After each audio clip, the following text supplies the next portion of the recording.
introduce this session's expert speaker, Dr. Talok Gupta. Dr. Gupta is currently working as assistant professor in Department of Civil Engineering at the College of Technical and Engineering, Udaipur, in Rajasthan. He obtained his bachelor's in civil from Pune University, and he completed his master's and doctorate from MNIT Jaipur. His research area includes waste utilization and durability assessment of engineered concrete mixtures incorporating industrial byproducts. In 18 years of professional uh, in 18 years of his professional experience, Dr. Gupta has published more than 50 research papers in peer-reviewed international journals, 23 research and review papers in national and international conferences, and have edited 8 books. Dr. Gupta has worked over 6 sponsored research projects and published and filed 4 patents from them. He has been actively engaged in academic activities also, and he has organized over 20 short-term course and training workshops and guided more than 2 dozen MTech students. With this brief introduction, I would like to invite Dr. Gupta for the session. Thank you, Sanchit. So, good afternoon, everybody. Myself, Dr. Gupta, Talok Gupta, and presently I am working as the in charge Department of Civil Engineering, College of Technology and Engineering. So, first of all, I should share my screen. So, I think my screen is visible to all of you. Sanchit, Yes, sir. it is visible or not? Yes, sir, it's visible. Okay. So, before start our presentation, so I am very thankful to our respected Professor Sandeep Chaudhary, and I am also thankful to Sanchit who briefed my introduction. So let us start this in the second day of this 5-day FDP sponsored by the AICTE in the Atal scheme. So sustainable construction practices or technology. So today I will deliver a lecture on the industrial waste utilization for the sustainable construction. So basically, just a minute.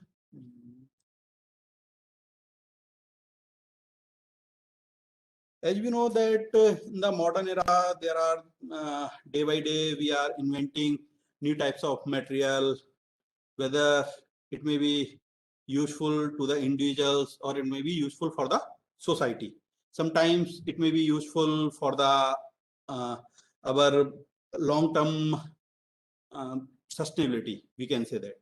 But on the other sides, at the time of we can say that the inventions or benefit of any product, definitely there are some disadvantage of that product. So I have selected few materials that are basically hazardous for the environment and for the human health. So in the today's presentation, I have selected 2 materials, that is the waste rubber tires and another is the waste polythene bags.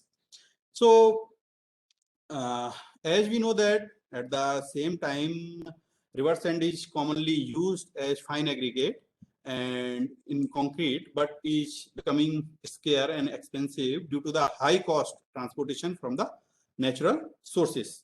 The large scale excavation of river sand also creates serious environmental problems, and government is therefore restricting the collection of river sand from the riverbed, forcing concrete industry to look for alternative materials as fine aggregate.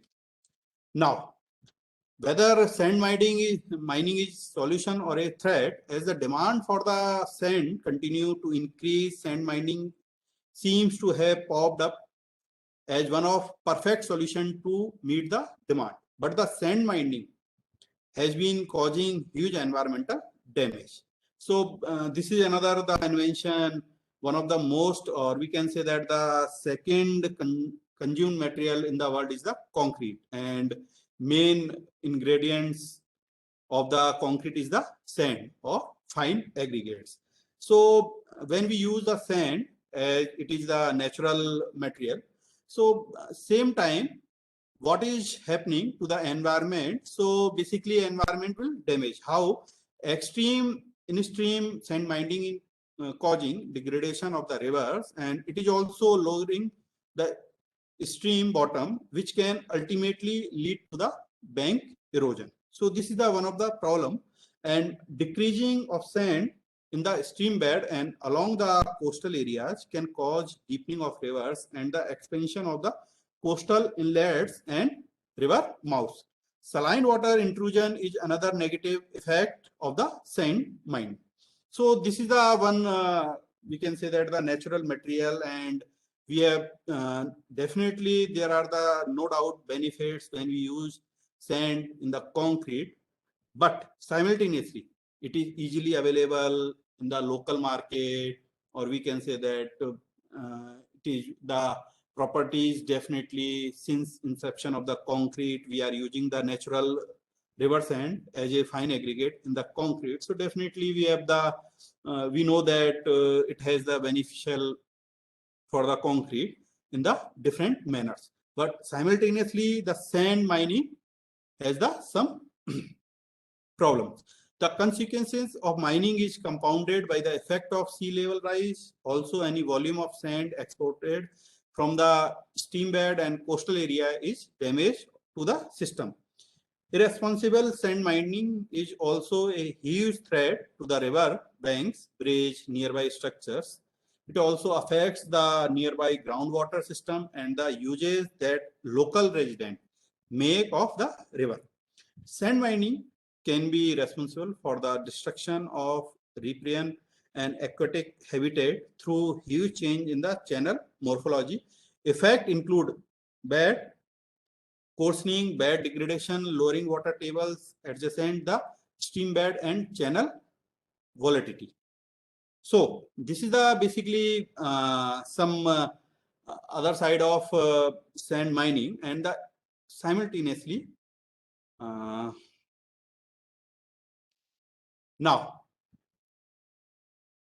So for this overcome, or we can reduce the sand mining, so we can utilize some alternative materials, or we can say that the construction industry are searching for the new sustainable materials that can be used as alternative materials of the fine aggregates.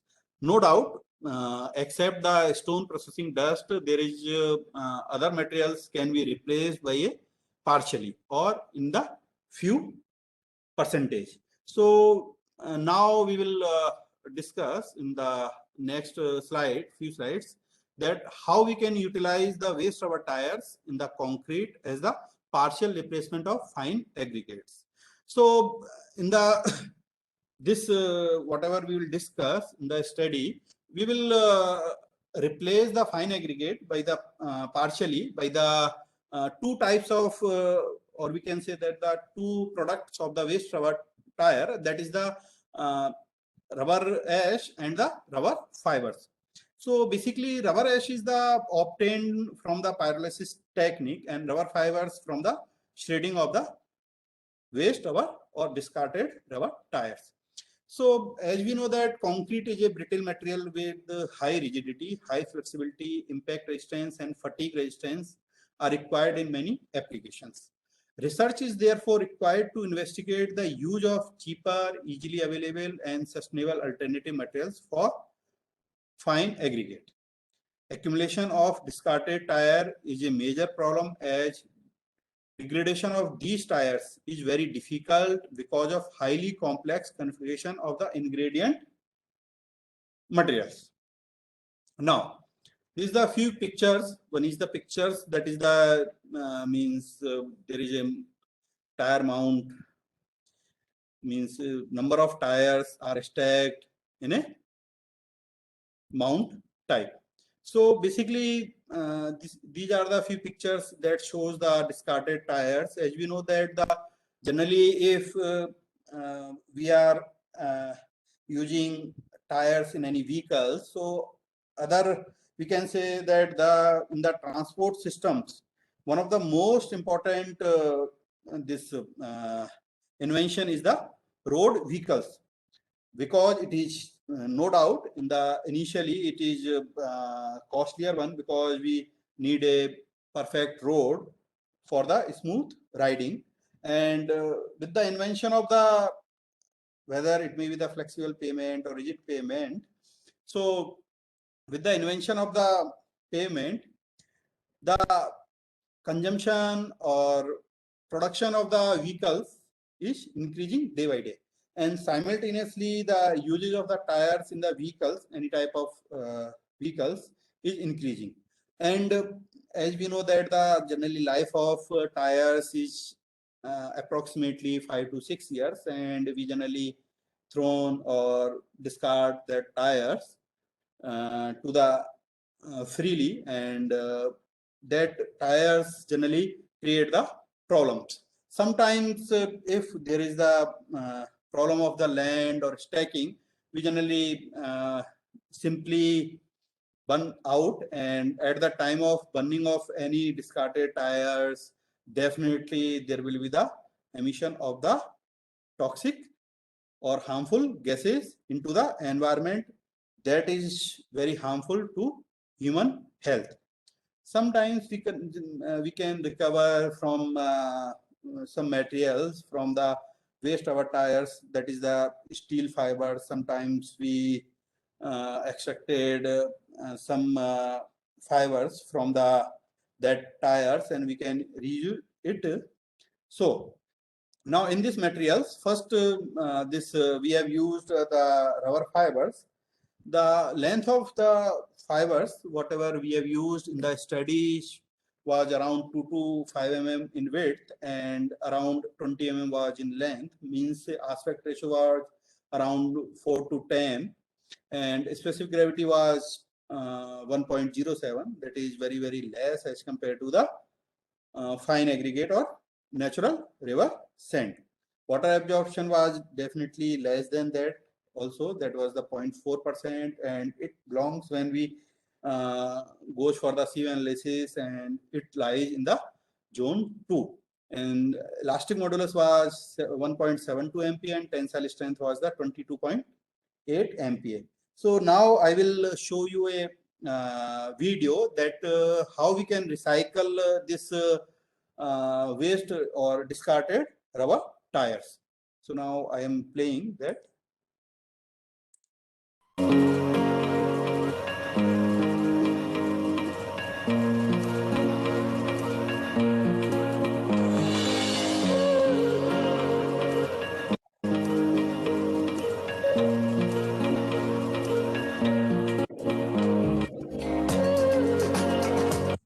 So sorry for disturbing.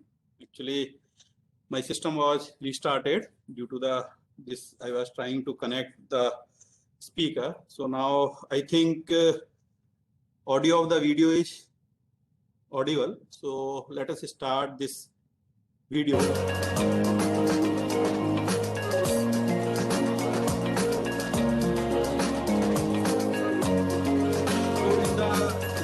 Short video, there is how we can shred any discarded or used tire.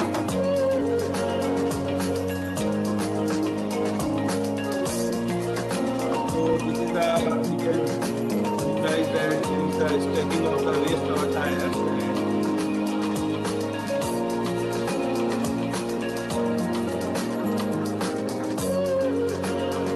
So this is a small plant where we can shred it, discarded tire. So first of all, we generally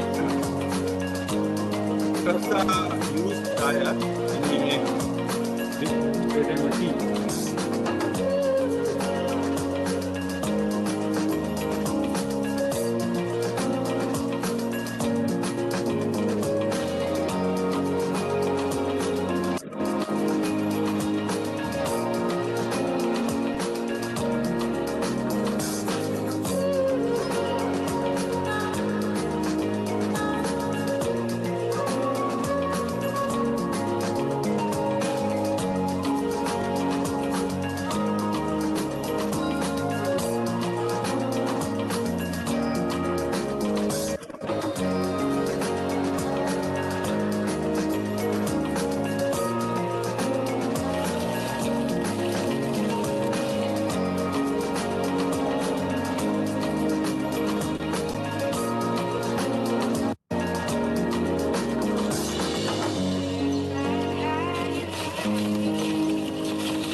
Depends on the sieve size. We can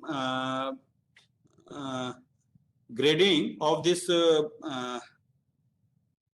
shredded waste material of the waste our tire.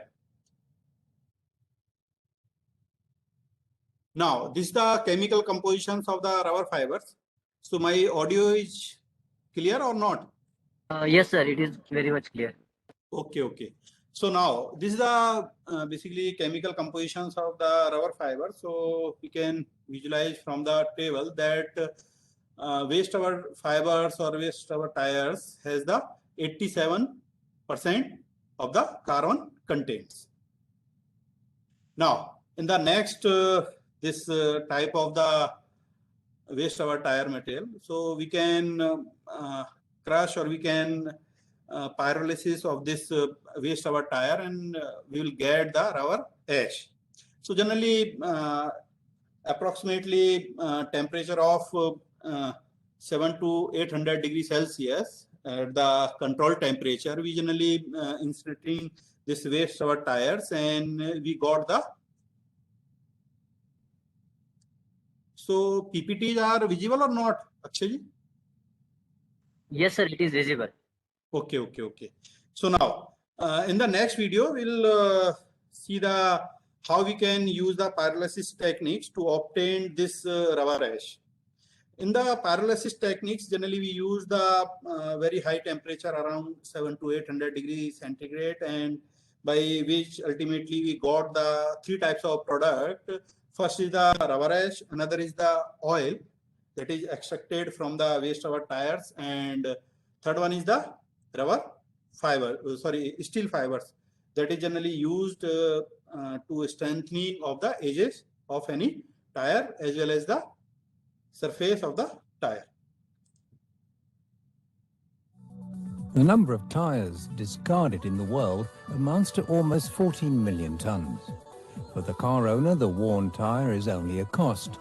But for the Swedish company Scandinavian Enviro Systems, it is a great asset and a big opportunity. Scandinavian Enviro Systems, or Enviro, namely specialize in taking care of and recycling materials in used tires. This is done with the help of a process called pyrolysis. And every ton of recycled tires extracted into steel, oil, gas, and carbon black creates a value of about $410. It may seem a small amount, but multiplied by 14 million tons, the added value of waste tires is around $5.8 billion. Enviro's plant in Åsendsbruk isn't only a full-scale production plant, but also serves as a reference for Enviro's customers who might be considering buying their own recycling plant. Here, the customer can study the process in detail at their leisure.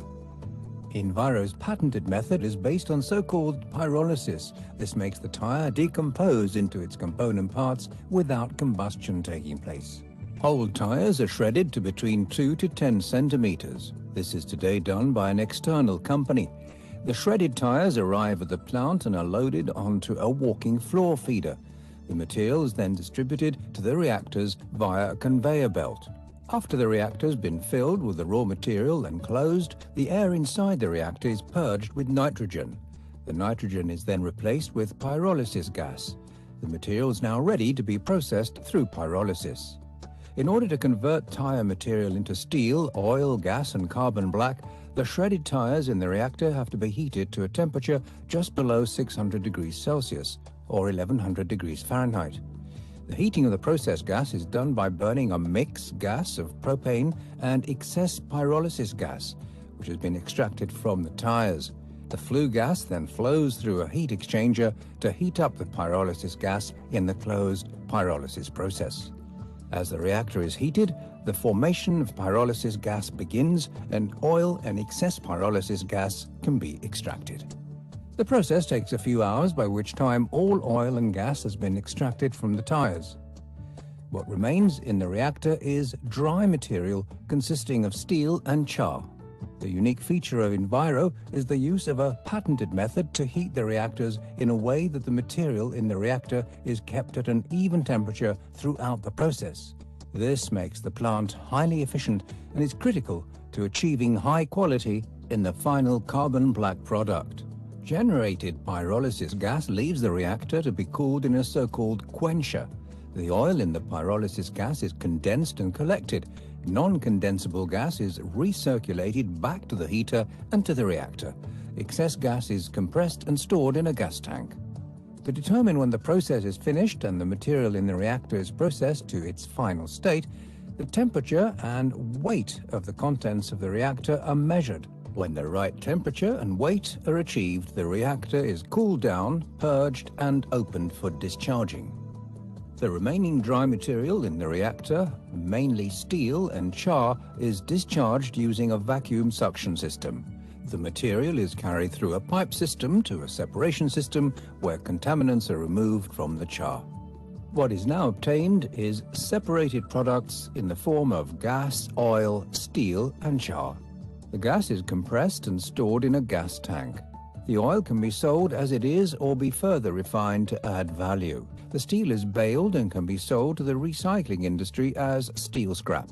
Several separation steps ensure that the residual char is free of metal particles and other contaminants. The char is temporarily stored in silos before it's refined into so-called carbon black. Carbon black is an extremely fine powder, which is a very important and valuable commodity for the rubber industry.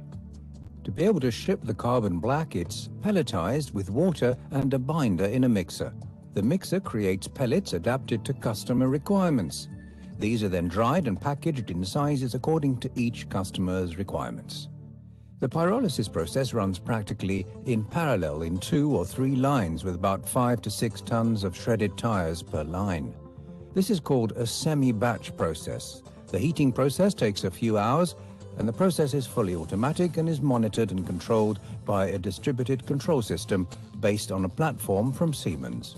Don't hesitate to contact Enviro if you want to know more about the installation or if you'd like to visit Orstensbrück for an in-depth look. Thanks for listening. So this was the process, how we can obtain this rubber ash or carbon black. So now this chemical composition of the rubber ash is around, there are the 65% of the carbon and other are the other ingredients. Now, in this study, we have used normal 43 grade of cement and fine aggregate of belonging to the zone 2 with the specific gravity of 2.56. So basically, this is the particle size distribution curve that is showing for the natural fine aggregate as well as the for the rubber ash or carbon black or rubber fibers. Now, chemical composition of fine aggregate was, this was the basically chemical composition of the fine aggregates. The coarse aggregate of the 10 and 20 mm size were used in this study and specific gravity was the 2.59. Now we have mixed separately. For the rubber ash, we have used the maximum 20% replacement, partial replacement of the fine aggregate in the increment of the 5%. So we have casted total 5 mixes, that is the 0% replacement or control replacement, then the 5%, 10%, 15 and 20% with the constant water cement ratio, that was the 0.45. Other ingredients are cement, fine aggregate, 10 and 20 mm coarse aggregate, rubber ash and the super plasticizer. Now, this is the next series, that is the concrete mixed proportions of the rubber fiber concrete, in which we go up to the 25% replacement in the increment of the 5% with the constant water cement ratio 0.45, and other mixes were same. However, this super plasticizer dosage was different. Now, density, first of all, from this graph, we can observe that the density was decreased with the increasing of the waste rubber contents, that may be the rubber ash or the rubber fibers. Definitely the density of this rubber fiber concrete was the greater as compared to the rubber ash concrete. The reduction in the density was attributed due to the low specific gravity of the rubber particles, then increase in the rubber waste contents increase the rare air contents, which in turn reduce the density of the specimen. Next is the compressive strength. Compressive strength of this 28 days and 365 days we have worked out, and again we can observe that the compressive strength was decreased with the increasing of the waste rubber contents. So, however, in this case, here the much more reduction was observed in case of the rubber fiber and as compared to the rubber ash concrete. And this reduction was due to this presence of the softer rubber particles than the surrounding cement matrix, and lack of adhesion means there was the poor bonding between the cement paste with the cement paste and the waste rubber particles, and lack of adhesion between rubber particles and cement paste, due to which rubber particles act like void and reduce concrete matrix density. These were few regions that was responsible for the reduction in the compressive strength. This is the 365 days compressive strength, and from this figure we can observe that around 20% increment was observed in case as compared to the 28 days compressive strength for both type of concrete, that is the rubber ash concrete as well as the rubber fiber concrete. Now, flexure strength. If we observe from this graph, we can observe that flexure strength of the waste rubber fiber concrete was more as compared to the control concrete. However, in case of the rubber ash concrete, there was the reduction, but in case of the rubber fiber concrete, there was the increase in the flexure strength. So we can say that the flexure strength decreased with the increase in the replacement level of rubber ash, whereas the increase with the increase in the replacement level of the rubber fiber for the this water cement ratio. However, what is the reason to increase the flexure strength in case of the rubber fiber? Because this rubber fiber act as a bridge, or we can say that the crack arrestor. Due to this crack arrestor behavior of this rubber fibers, or we can say that the aspect ratio was around 4:10. So due to this property characteristics of the rubber fiber, that is act as a bridge. And when we apply the load, then there will be the less deflection or less deformation in case of the rubber fiber concrete. But in case of the rubber ash concrete, that was simply fine particles, and just like a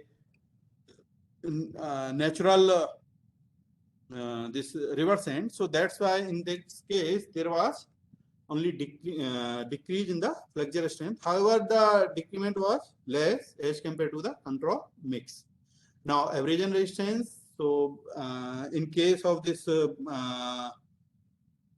rubber ash concrete, there was the much more depth of wear as compared to the control concrete. But in case of the rubber fiber concrete, there was the decrease in the depth of wear, or we can say that there was increase in the abrasion resistance in case of the rubber fiber concrete, but there was the less abrasion resistance in case of the rubber ash concrete.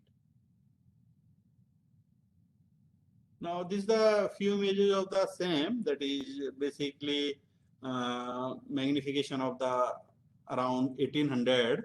So we can observe that this is the rubber ash particles, and this is the cement paste, and there is the gap in between ITZ or this gap showing that there is the poor bonding with the cement paste. So, and this is the around 6000 x magnification. So we can observe there is a crack we can visualize the rubber ash particles, and gap was, we can clearly seen in the picture. So again, this is the this crack and gap is showing, and this is the rubber fiber concrete, and the magnification was only 357. So we can observe that there is again gap, and this is the cement paste, and this is the gap, and this is the rubber fiber. So again, we can observe that there was the clearly poor bonding with the cement paste. So that was the reason to decrease in the compressive strength. So this is the hybrid concrete, and at the 348 magnification. So this showing the rubber ash particles and rubber fibers, and there is the gap. Now we comes to the durability properties. So we use the DIN method or German code to evaluate the water permeability of rubber ash and rubber fiber concrete. So depth of the water penetration increase with the increasing the replacement level of the rubber ash and the rubber fibers. But this increase in the water permeability was attributed to reduction in the bonding between the particles in the modified concrete and higher amount of the air voids entrapped around the rubber surface. Now drying shrinkage. So we can say that this drying shrinkage can be defined as the change in volume due to the loss of moisture.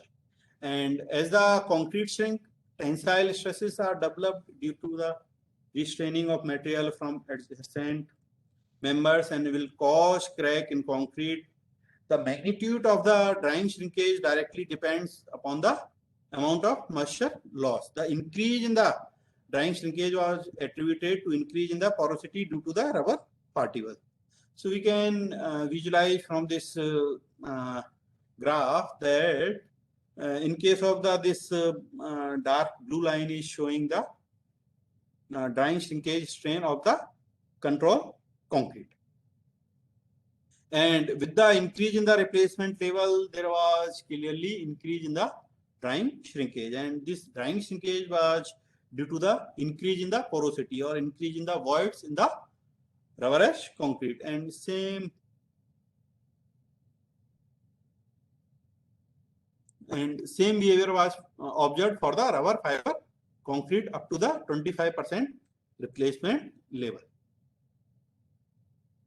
Now carbonation. So again, this is the carbonation depth of rubber ash concrete for the 0.45 water cement ratio, and we can visualize from this figure that with the increase in the time duration as well as the increase in the rubber ash content, there will be the increase in the carbonation depth. However, there was very few, means we can say that the increase or very less amount of this increase in the carbonation depth. And this was the carbonation depth for the rubber fiber concrete. And again, with the increase in the duration, there was the increase in carbonation depth. However, there is much more not affected by the carbonation. So carbonation, we can say that it is not a detrimental to the concrete. However, it reduces the pH of concrete, due to which risk of reinforcement corrosion in concrete widen. The increase in carbonation depth was attributed due to the higher water content of the rubber contents and needed to maintain the workability of in all the concrete mixes, and greater void volume between rubber aggregate and the cement matrix. So these were the reasons to increase, slight increase in the carbonation depth. Next properties, you can say that this is the static modulus of elasticity of waste rubber concrete. Again, as we know that it is directly related to the compressive strength of the any material or any mix. So we can observe that this modulus of elasticity was decreased with the increase in the waste rubber ash and the waste rubber fibers. However, if we compare with the compressive strength, there was the less decrement in the static modulus. And this lower modulus of elasticity may be due to the inclusion of the soft material in the cement matrix, the same region that is responsible for the compressive strength. But simultaneously, the deformation is the another parameter to evaluate the modulus of elasticity. So hence, there was we can say that it can be deformed much more. Now, impact resistance. We use the drop weight test for this, evaluate the impact resistance of this rubber concrete, rubber ash concrete, and the rubber fiber concrete. So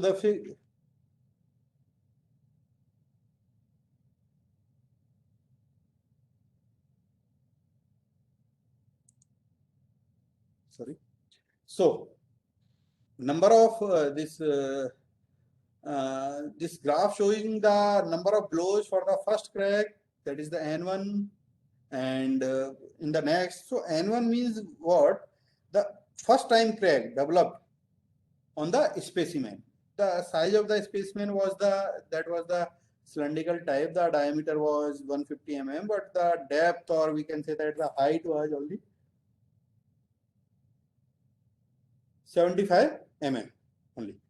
So after around the weight of the wall was this 4.5 kg or 10 pound, and dropped at a height of the 0.45 meter. So after this number of blows, at which blows there is the initial crack or first crack developed. So that is represented the N1. And again, we can observe from this figure, the rubber fiber concrete can take much more number of blows, or we can say that there will be the much more impact resistance as compared to the rubber ash concrete or the control concrete. This is the representation of this impact resistance in the tabular form.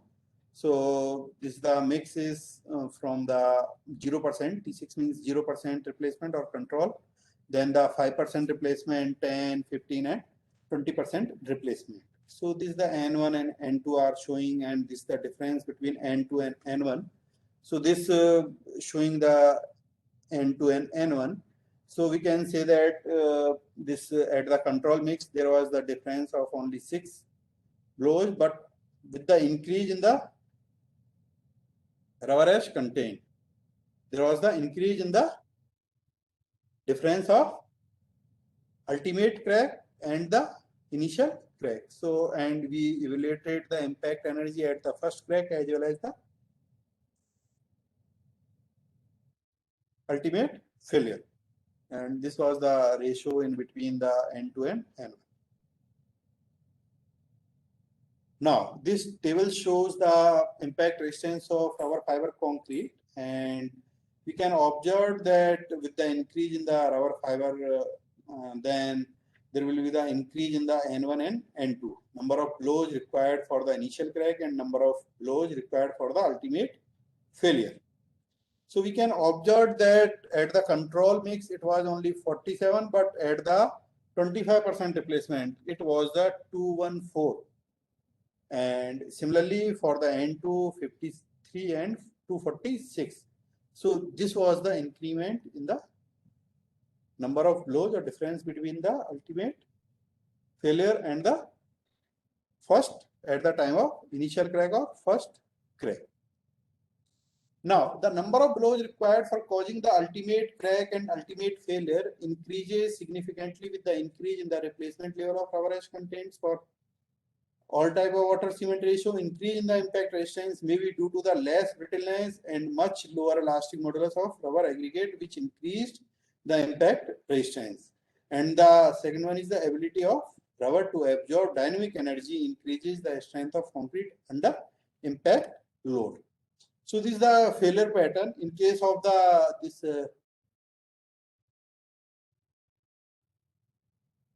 control concrete, that is the figure A. So there are at the time of ultimate failure, there was the number of cracks, but at the time of for the rubber fiber concrete, that is the 25% rubber fiber, so there was only not the significant failure. Now the fatigue strength was also evaluated for the loading frequency of the 5 Hertz, and Haversine loading was applied. So fatigue life of rubber ash concrete for the where we increase this rubber ash, definitely the fatigue life of rubber ash concrete increases. And at the control, the number of cycles for, let's say, stress level 0.8. So that was the 13657, and but in the case of the 20% replacement of fine aggregate by the rubber ash, so it was the 15874. So we can observe that there is a significant difference between these two figures, means 0% and 20% replacement. Now we have applied the three stress level. Stress level means whatever we are applying load and the ratio, it is the ratio of the applied load and the ultimate failure at the time of the flexure strength or flexure load. And this table showing the fatigue life of the rubber fiber concrete, and we can again observe it is also increased with the increasing in the rubber fibers, but there was a significant increase for the means 0.9, 0.8 and 0.7 replacement stress level. So we can observe in the case of the rubber ash, there was only 20% replacement. It was the 15874. But in case of this is the 20%, 24589. This is for the 25%. So drastic increase in the fatigue life for the rubber fiber concrete as compared to the rubber ash concrete. Okay.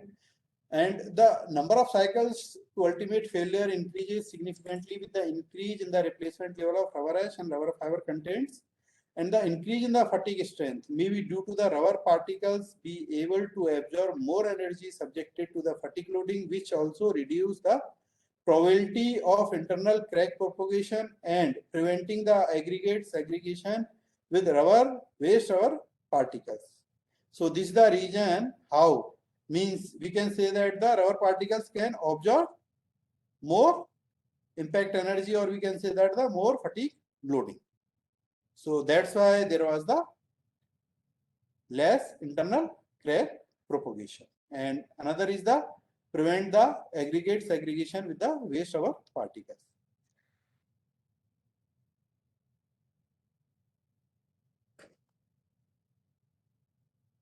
With this result and discussion, we can conclude that this partial replacement of fine aggregate by rubber ash decreases the workability of concrete, whereas partial replacement of fine aggregate by rubber fiber does not affect much more affect by the this rubber fibers on the workability of concrete. Partial replacement of fine aggregate by rubber ash and rubber fiber decreases the compressive strength of concrete, and partial replacement of fine aggregate by rubber ash decrease the flexure strength of concrete, whereas partial replacement of fine aggregate by rubber fiber increases the flexure strength of the concrete.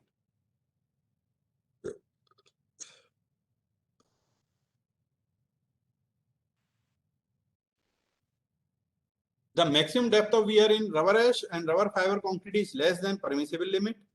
The water permeability remain in the category of medium permeability defined in the literature.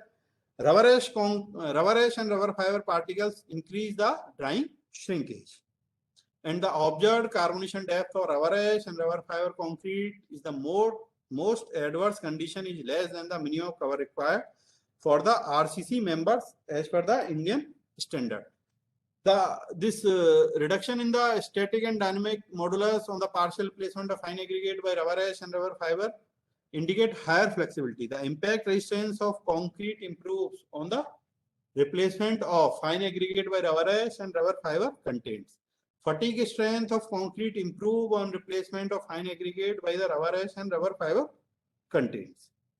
And conclude conclusions drawn from the study indicates that the fine aggregate can be replaced by the rubber fiber and rubber ash where ductility is of prime concern. Means if we require much more ductile material, so in that case, and where strength is not a major concern.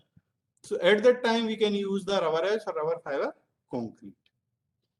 And rubberized concrete can be used for the partition walls due to the lightweight, pedestrian block, then residential driveways, garage floors, highway crash barrier due to the better impact resistance, and machine foundation pad due to the better fatigue resistance. So these are the now we come to the economics and the potential applications. The fact that the implementation of the product of discarded tires in the concrete can improve toughness and impact resistance. This lead to the development of an ideal material for crash barrier which are subjected to the immediate effect of impact and very high strength is not sought for.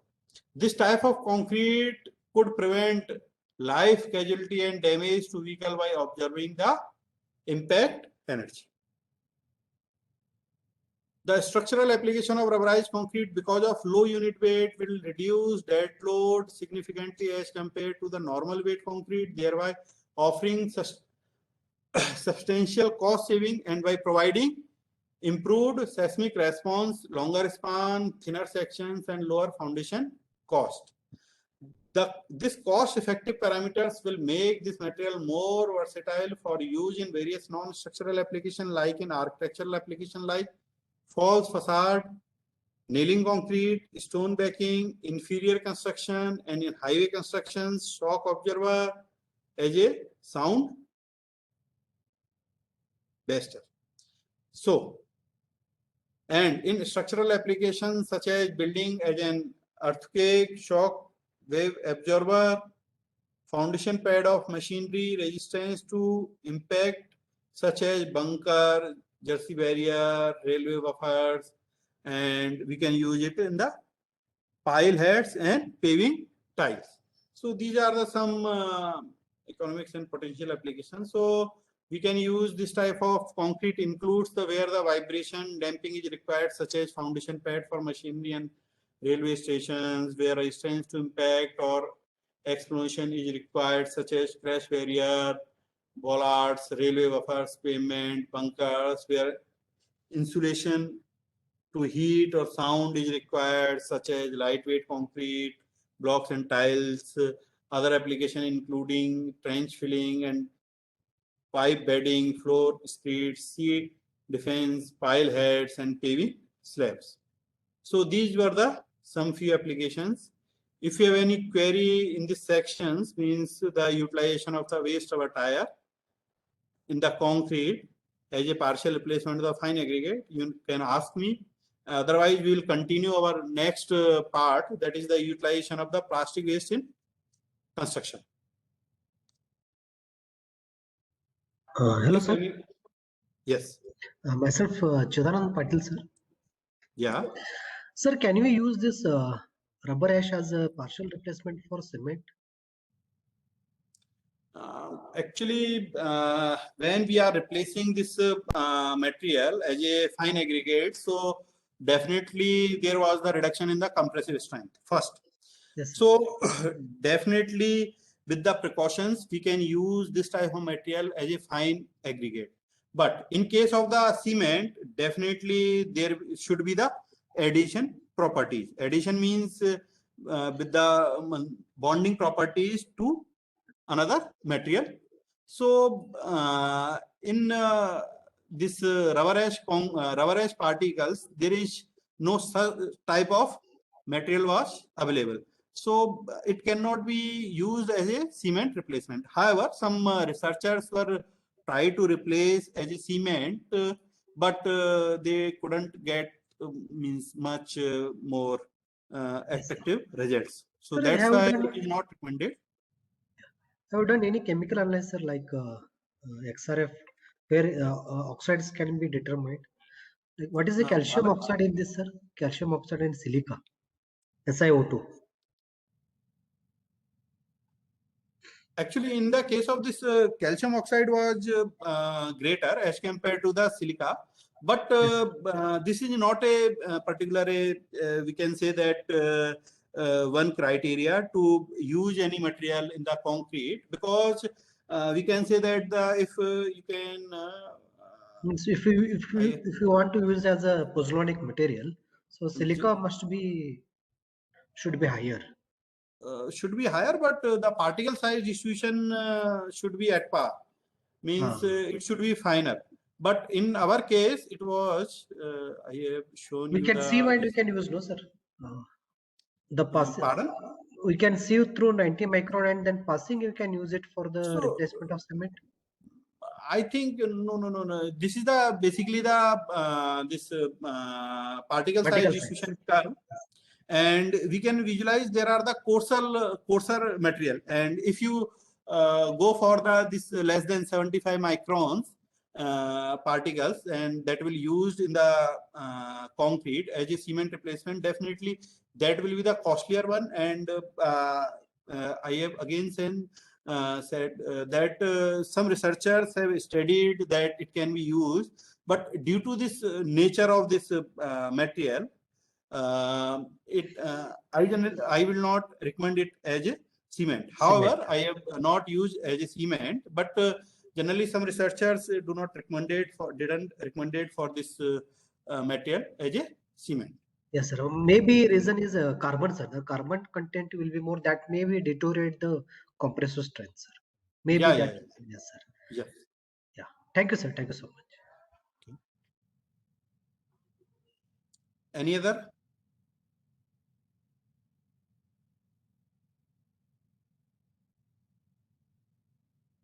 So let us continue our next part, that is the utilization of the waste plastic in the construction.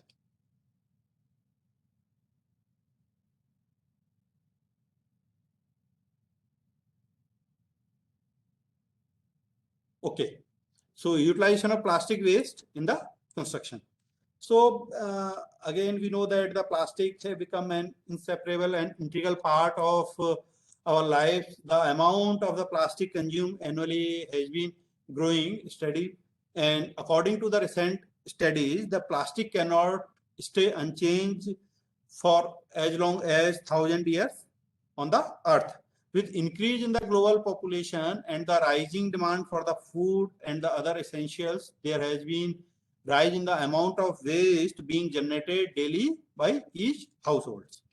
And plastic in different forms is found to be almost 5% in municipal solid waste, which is toxic in nature. It is a common sight in both urban and rural areas to find empty plastic bags and other types of plastic packing materials littering the roads as well as the drains. And due to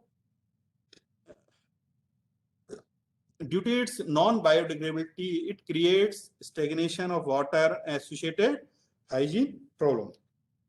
And disposal of plastic waste is a major problem faced all over the world. Plastic waste is a major cause of illness and death of animals as they feed on it from garbage bins. And choking of drains by plastic carry bags also lead to the unhygienic environment and waterborne diseases. Now, this is a few pictures that are showing this stagnation of this or dumping of this plastic waste. So, in the first figure, we can say that the animals are thinking that it is a food material and they can be used as a food. And this is the stacking, and some persons are searching for some valuable material from the plastic bags. So these are the stacking in the second pictures, and this showing the how if it is burning or fire is take place and what will happen. So definitely there will be the air pollution. And this is a river basically, and we can visualize from this picture, last picture. So there is the huge amount of the plastics in the river or water bodies. So now, for the introductory part, I have selected this one video as a for the introduction of the waste plastic. So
now, this is this slide showing the time required for the degradation. If suppose we are taking the banana peels, then it will take only around 1 month to degrade in the environment. And if we are talking about the woolen socks, it will take around 1 year, and cardboard, it will take around 2 months. If we are talking about the paper bags, so it will take around only 1 month. But in case of the steel can, it will take around 50 years, and disposable diapers will take around 550 years. But in case of the this plastic bags, it will take around 1000 years, and in case of the plastic jug, so it will take around 1 million years to decompose or degrade in the environment. So what is the how we can use this plastic waste in the construction, or what are the possible solutions? So considering the scarcity of the river sand being faced by the construction industry, the utilization of plastic waste as partial replacement of fine aggregate in concrete can be addressed both the problem of plastic waste utilization and scarcity of the river sand. Cost of concrete can also be reduced through the use of alternative locally available material to the conventional one. So we can use this waste plastic as partial placement of the sand, and simultaneously there is the laking of the sand, so we can get the environment friendly product. So we have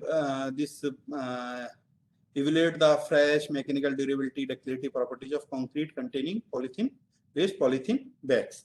So in this study there are the some different how we can use in concrete, how we can use in the paver blocks, how we can use in the rigid pavement, how we can use it in the other product. So first of all, we have replaced this we have used this waste polythene bags as in the shredded form in the concrete as partial replacement of the fine aggregate. So how this shredding or cleaning of waste plastic can be carried out practically. So this is a short video on this. So plastic waste, plastic scrap जैसे poly bag या plastic boxes को जमा करके होती है। Plastic waste को आप scrap dealer से भी खरीद सकते हैं, जिसके बाद स्क्रैप को क्वालिटी के हिसाब से सेग्रीगेट या अलग अलग किया जाता है। रिसाइकलिंग प्लांट में सबसे पहले गंदे प्लास्टिक को डस्ट क्लीनर मशीन से साफ किया जाता है। डस्ट क्लीनर मशीन में प्लास्टिक बैग पर लगी किसी भी प्रकार की धूल मिट्टी साफ हो सकती है। अब इन साफ की गई प्लास्टिक बैग्स को प्लास्टिक स्क्रैप ग्राइंडर मशीन में डालकर छोटे छोटे टुकड़ों में श्रेड कर लिया जाता है। ये श्रेडिंग मशीन 1 घंटे में 50 से 100 किलो प्लास्टिक को श्रेड कर सकता है। इसके बाद श्रेडेड प्लास्टिक को वॉशिंग कन्वेयर पर डाला जाता है, जो इसे वॉश करते हुए वॉशिंग मशीन की ओर ट्रांसफर कर देती है। वॉशिंग कन्वेयर की लंबाई को जरूरत के हिसाब से 6 से 14 फुट के बीच बनवाया जा सकता है। वॉशिंग कन्वेयर मशीन से एक व्यक्ति प्लास्टिक को वॉशिंग मशीन में आगे की धुलाई के लिए सेट करता है। इस वॉशिंग मशीन में किसी भी प्रकार के गंदे प्लास्टिक को साफ किया जा सकता है। आमतौर पर इस मशीन से 1 घंटे में 100 किलो प्लास्टिक स्क्रैप को साफ किया जा सकता है। वॉशिंग के बाद साफ हुए पीले प्लास्टिक श्रेड को सुखाने के लिए उसे फिल्म ड्रायर मशीन में डालते हैं। फिल्म ड्रायर मशीन से सारा श्रेडेड प्लास्टिक ड्राई होकर बाहर निकलता है। Now, this was the video how we can shredded or clean our waste polythene bags, and how we can get this fibers of the plastic. Now, this is the table showing the mixed proportions of the concrete containing the polythene waste. So we have replaced this by the fine aggregate as the partial replacement, and from the 0 to 20%, and in the increment of the 5%. Water cement ratio was the 0.45. This is the weight, and this is the now. Fresh and hardened properties of the modified concrete, again with the increase in the replacement level of the waste polythene bags, the compressive strength was decreased. So we can visualize from the table that at the 28 days, for the control mix, it was the 26.7, but for the 20% replacement, it was just only 4.6 MPa. And whereas workability was also reduced and flexure strength was also reduced at the 28 days. Now, density of concrete containing polythene waste decreased with the increase in the percentage of plastic waste, and the polythene waste can therefore be used in the production of the lightweight concrete by partially replacing fine aggregates. So this is the replacement level, and we can visualize from this figure that there is the reduction in the density due to the we can say that the specific gravity of the material. And the workability of concrete containing polythene waste decreased with increase in the percentage of plastic waste. However, by using super plasticizer, the performance of waste plastic concrete can be improved. So we can use the super plasticizer. And compressive strength, again, this decrease with the increase in the percentage of waste. However, the compressive strength are still in the reasonable range up to the 5% replacement of fine aggregate by the polythene waste. And flexure strength can also be used up to the this waste polythene bags in the as a flexure material. We can use up to the 5% without much more affecting the strength, flexure strength. Now this is showing the flexure strength, static modulus, dynamic modulus. Again, properties are in the decrement order, but at the if we can visualize at the 5% replacement. So this is the row of the 5%. So density was approximately not much more affected. Again, workability, then compressive strength, then the flexure strength, static modulus, dynamic modulus. So there was around 10% decrement. So we can use this polythene bags in the concrete up to the 5% as a replacement of fine aggregates. This is a dynamic. At the 15 and 20%, there was the drastic reduction. And this is the table showing the durability and ductility properties of this modified concrete. So we can observe that water permeability was also increased with the increasing in the waste polythene bags. And but now we come to the depth of BR. If we observed for the depth of BR, or we can say that the abrasion resistance was increased. Abrasion resistance was increased as the depth of BR was decreased. So this is a good sign or positive sign for this waste polythene bags concrete. And again, energy absorption was also increased. At the control concrete, it was only 0.33, but at the replacement level of 20%, it was 1.72. And for the impact energy at the ultimate failure, there was only 500 joules. But in case of the 20% replacement, it was around 2400. And at the 5%, definitely it is more than 80%. Now, water permeability, again, the water penetration depth of concrete containing polythene bags increase with the increase in the percentage of waste. Concrete containing polythene bags up to the 5% falls into the category of medium permeability.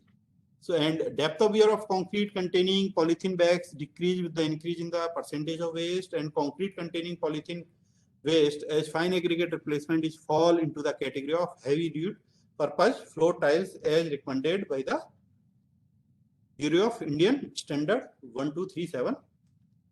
Now, number of blows for the impact resistance, we can observe from this figure that number of blows of concrete containing polythene bags increases with the increase in the percentage of the waste. Resistance of the impact increase with an increase in the replacement of the fine aggregate by the polythene bags.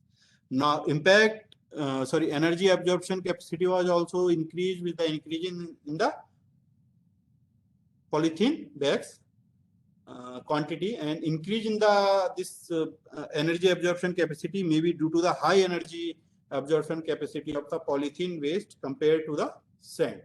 So this is basically the load displacement curve for the waste polythene bag concrete.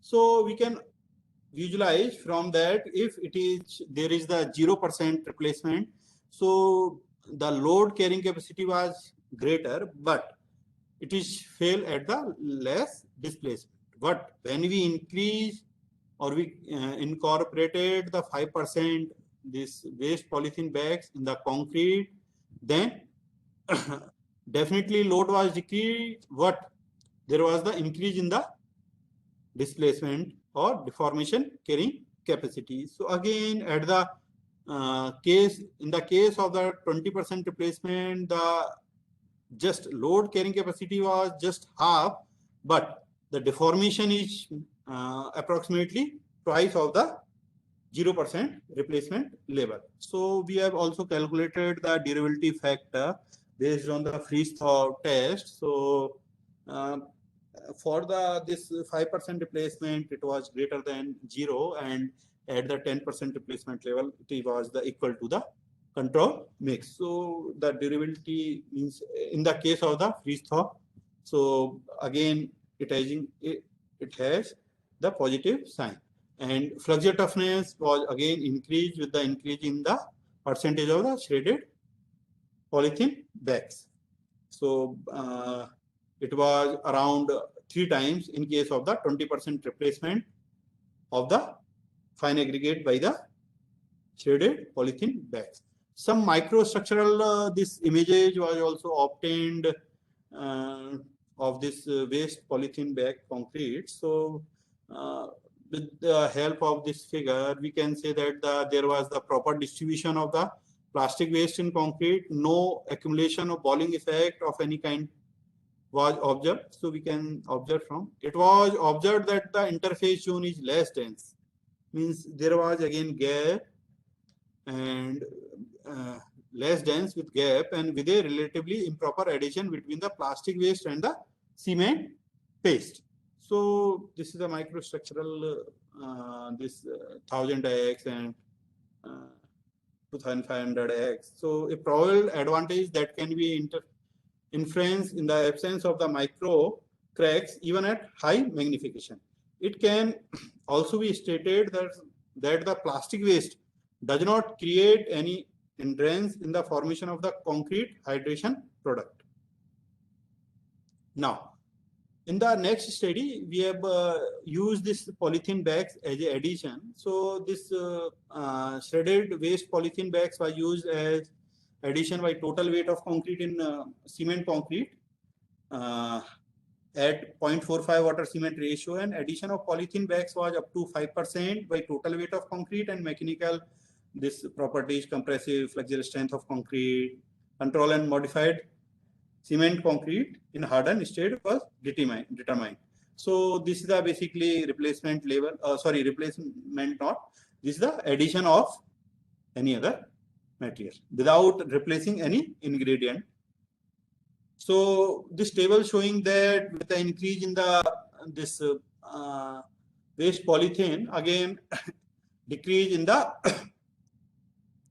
this workability. But if we are using this addition, so up to approximately 1%, there was not much more decrease in the compressive strength as well as the flexure strength. Density was also up to mark, up to at the replacement level of the 1%.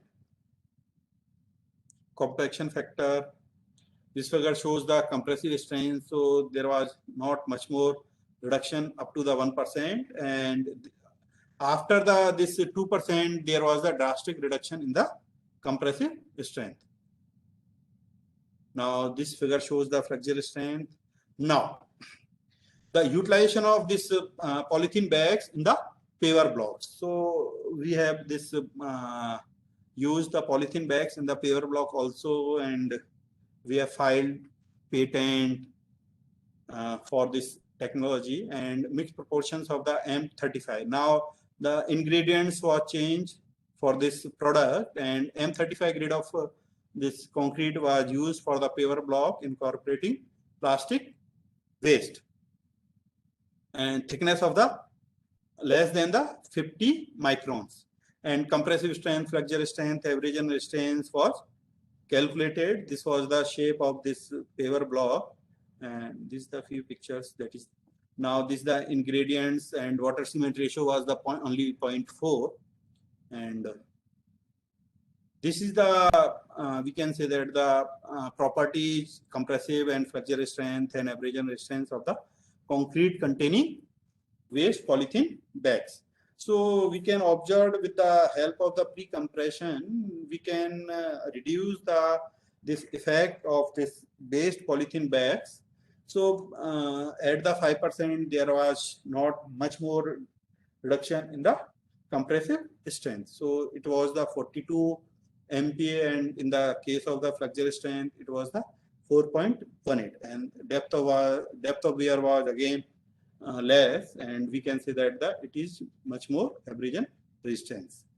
So this is the basically the graphical representation of the compressive strength, and we can say that this compressive strength of paver block containing polythene bags decreased with the increase in the percentage of waste. And this is the figure showing the flexure strength, and this is the depth of wear, and we can say that the paver block containing polythene waste as fine aggregate replacement is fall into the category of heavy duty purpose floor tiles as per the recommendation of the Bureau of Indian Standard. Now this is a short video. It is not related to our study, but how you can make a paver block by a very crude method. So this picture is showing how we can utilize waste polythene or waste plastic to making the paver block, and it is not related to our study. It is a outside video. And Waste Aid helps people turn waste into useful products. This is a demonstration of how to recycle plastic bags into paving tiles. Using equal weights of plastic bags and fine sand, a metal drum and firewood, and a tile mould. Sort your plastics carefully. You only want LDPE. Melt the plastic until it is completely liquid, about 20 minutes. Keep the heat below 85 degrees and do not burn the plastic. Mix the sand in slowly until it looks like cement. Press the mixture firmly into the mould. Leave it to set for a few minutes and remove. After 2 hours, the tile is ready to use.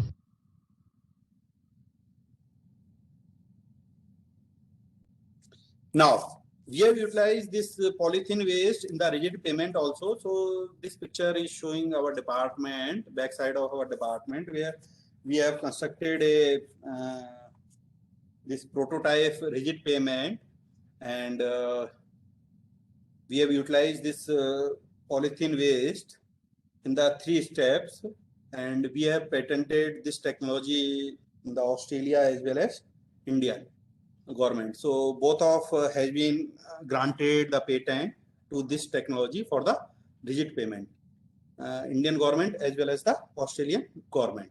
So cement concrete can be produced using polythene bags as plastic waste. The concrete which will perform well at partial placement of fine aggregate up to the 5% by weight without compromise the strength, durability and ductility parameter. The waste polythene plastic bags can be quite useful as partial replacement of fine aggregate in production of the lightweight concrete.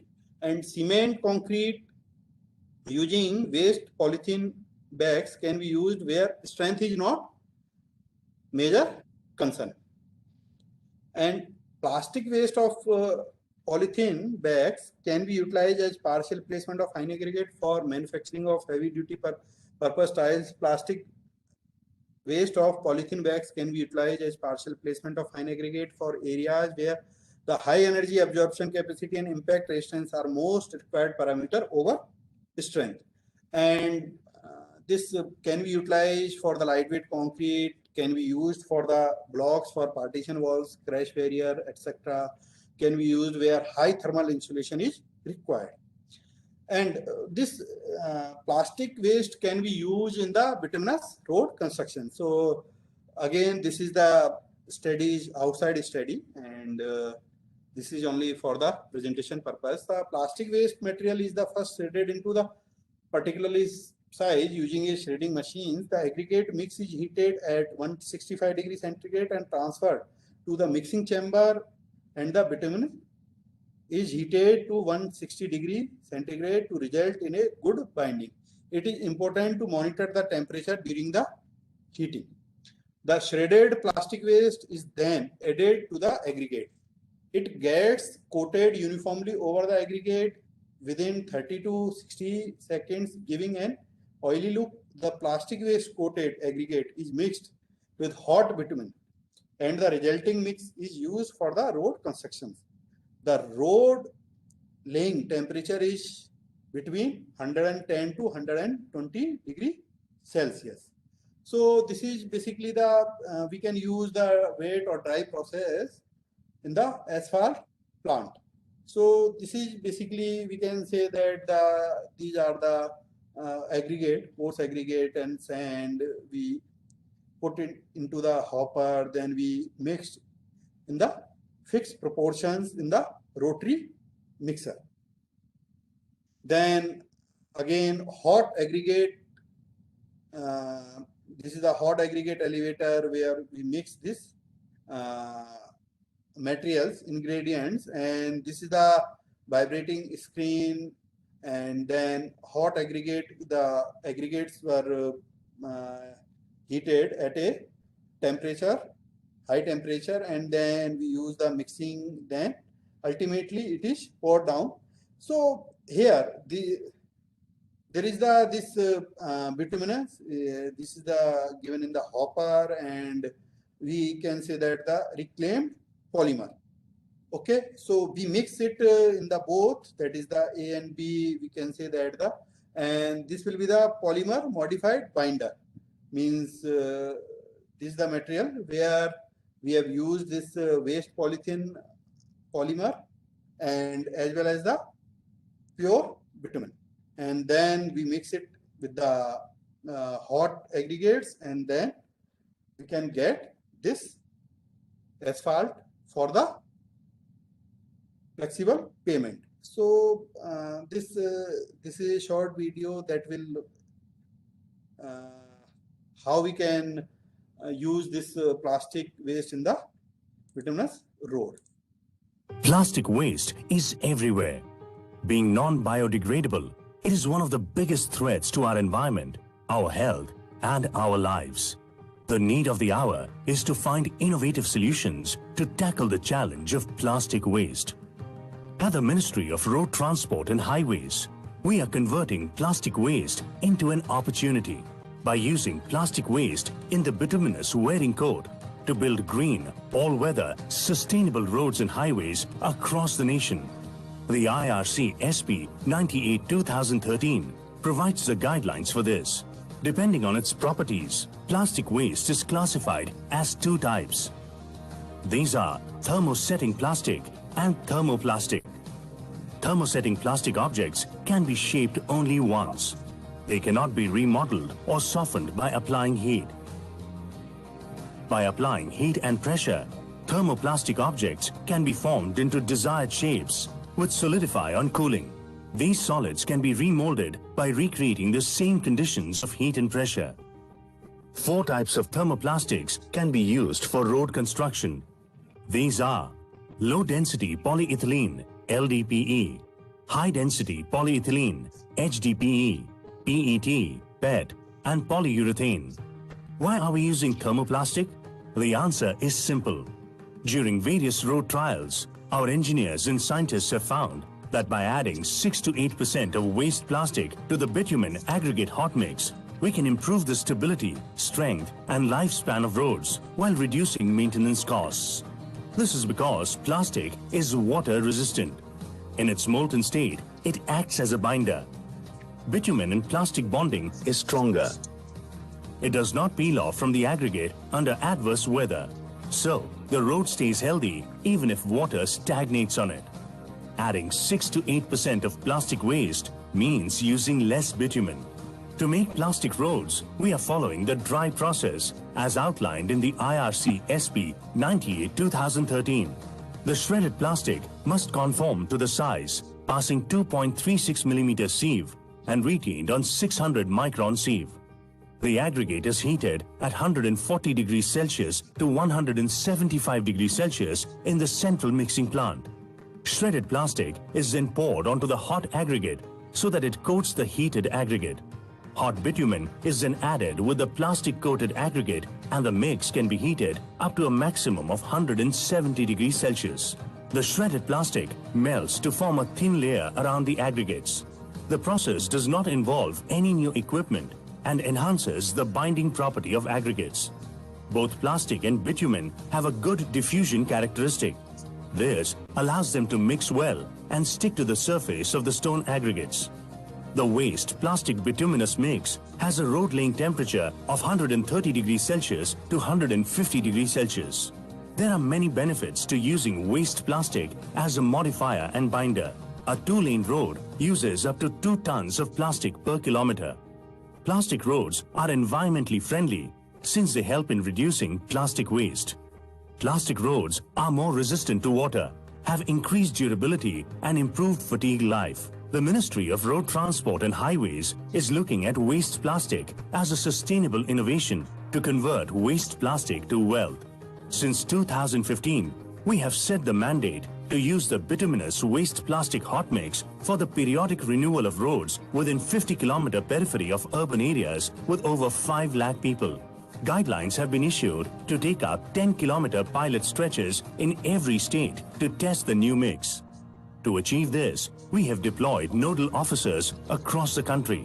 The Swachhata Hi Seva campaign has been launched with an action plan to tackle plastic waste.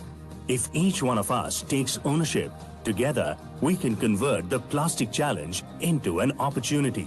Support our efforts by giving your plastic waste at your nearest collection centers. Help us build green roads and ensure a clean, plastic-free future for a new India. To know more, log on to www.morth.nic.in. Issued in public interest by Ministry of Road Transport and Highways, Government of India.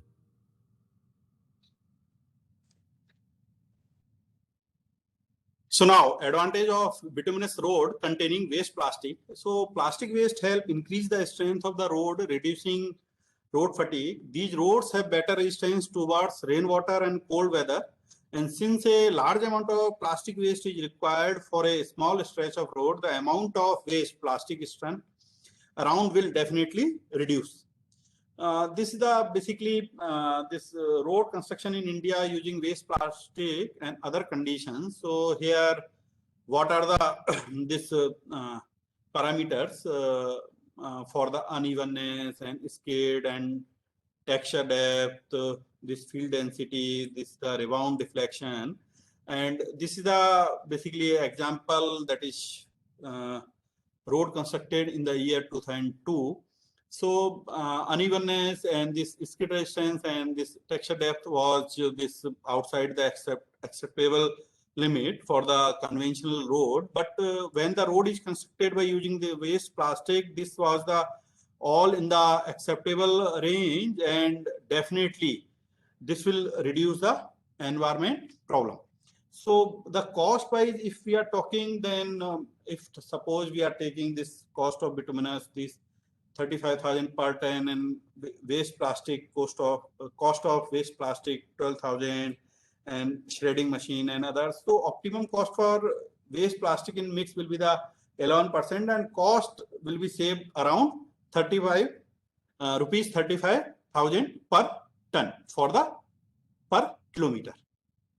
Now, this is the another example, or we can say that where we can use this waste plastic to this make the colorful tiles. So this is again outside video where we can use this waste plastic. Hi, I'm Paras Saluja, founder and director of Shine IQ Unified India Private Limited Company. We are the first company in India to use waste plastic to manufacture plastic waste tile by using CSR NPL technology. It's anti-static, antimicrobial, antibacterial, can sustain the 140 degrees temperature. And if you talk about the minus temperature, it goes up to -25. And we give you a guarantee of minimum 50 years. आपका टूट जाए, किसी भी form में कुछ हो जाए, 50 साल बाद आप हमें वापस करो, हम इसी प्लास्टिक को रीयूज करके टाइल्स मैन्युफैक्चर कर देंगे आप. We basically use segregated plastics. So her plastic use नहीं कर सकते हम लोग. We basically use polypropylene, that is PP. Low density high polyethylene NDPE and high density polyethylene HDPE. ये तीन पॉलीमर्स जो हैं इनका केमिकल रिएक्शन ऐसा है कि एक पर्टिकुलर डिग्री पे आप इनको अगर इनके चेन रिएक्शंस को ब्रेक करते हो तो कोई हजार्डियस गैसेस रिलीज नहीं होती हैं. Plastic buckets, plastic jugs, toys, car bumpers, milk pouches हो गए, मिल्क जार हो गए, तो प्लास्टिक कंटेनर्स हैं वो हो गए, प्लास्टिक चेयर्स हो गई, प्लास्टिक टेबल्स हो गए, तो ये दिस काइंड ऑफ प्लास्टिक वो सब यूज हो जाता है. हम लोग एक थर्ड वर्ल्ड वॉर पे हैं with plastic. According to reports earth 5 times wrap हो सकती है, इतना प्लास्टिक है. एक प्रोडक्ट है जो एटलीस्ट 50 इयर्स तक सस्टेन कर सकता है, क्योंकि प्लास्टिक का अदरवाइज को देखें तो कोई सोल्यूशन नहीं है at least for 400 years. I visited Vietnam in 2017. It was my anniversary trip. Basically idea click हुआ मेरे को हनोई में. Street food is very famous in Vietnam. Evening में streets are full of with plastic and everything. तो next morning पूरा साफ सुथरा वो कर दे, अच्छा सा कर देते थे. वो एक आइडिया क्लिक हुआ कि वेस्ट प्लास्टिक से हम कैसे एक प्रोडक्ट को मैन्युफैक्चर करें. सो वहां से एक टाइल्स का एक आइडिया क्लिक हुआ. सो आई अप्रोच 2-3 ऑर्गेनाइजेशंस जो ऑलरेडी प्लास्टिक को सेग्रीगेट भी करती हैं. थोड़ा उनसे नॉलेज मिला, थोड़ा प्लास्टिक को पता लगा कि क्या पॉलीमर्स होते हैं. Then I came across an article, एक ट्रिब्यून में आया था कि CSR NPL कुछ टेक्नोलॉजी के बारे में कुछ कर रहे हैं. Then it was कि मैं ऐसे ही कोई चीज़ ढूंढ रहा हूँ, यही एक आइडिया है, तो let's collaborate with NPL. Then it's all started. February में मेरा को आइडिया आया और मार्च में मेरा पहला मीटिंग साइंटिस्ट से हो गया था जो इस टेक्नोलॉजी पे ऑलरेडी काम कर रहे थे. तो हमने फिर इसको जुलाई में ट्रांसफर लिया. The price of these tiles is very competitive. You can easily get it from us, 70 rupees per tile. And if we talk about this paver tiles, for 20 tons you have to pay 20 rupees per tile, and for the 40 tons you have to pay 30 rupees. First हमारा जो client हुआ है वो Greater Hyderabad Municipal Corporation. We have supplied tiles to NPL itself only. और अभी हमने एक L'Oreal के लिए प्रोजेक्ट करा है, तो L'Oreal is our big client. We are in talks with other brands also. We have a certification from all government departments where we have tested our product. सब लोग बोलते हैं कि कचरा बहुत है, एटलीस्ट मैंने 50,000 kg को कचरे को मैंने यूज़ कर लिया है. So यही एक प्रोसेस है, यही एक थिंकिंग है, यही एक स्ट्रैटेजी है. So this is all about the utilization of plastic waste in the construction. So this is all my side.